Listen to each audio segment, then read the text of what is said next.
ഇതാ ഇന്നത്തെ ലഞ്ച് നോക്കും. ചോറ് ഞാൻ വിളമ്പി.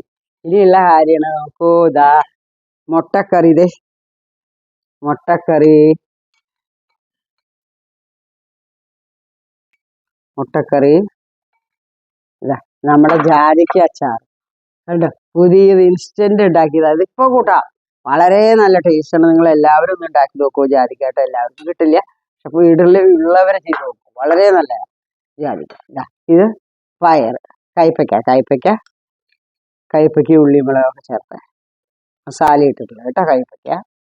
ഇതാ ഇതാ ഈ പയറുപ്പേരി കേട്ടോ. പയറ് കുത്തിച്ചതച്ച് മൂപ്പിച്ചതാണ്. അതായത് പയറ് വേവിച്ചിട്ട് ഉള്ളിമുളകും മൂപ്പിച്ച് അതിലിട്ടു. അത് പയറുപ്പേരി, നിറച്ച് പ്രോട്ടീൻ കണ്ടന്റ് ഉള്ളതല്ലേ. ഇനി അത് കഴിഞ്ഞാൽ നെക്സ്റ്റ് നമുക്ക് ഇതാ ഏറ്റവും ഇമ്പോർട്ടൻ്റ് ആയിട്ടുള്ള സാധനമാണ് ഇത്. നോക്കൂ എന്താ സാധനം നോക്കൂ, എത്ര നല്ലത്, ഭയങ്കര ടേസ്റ്റാണ്.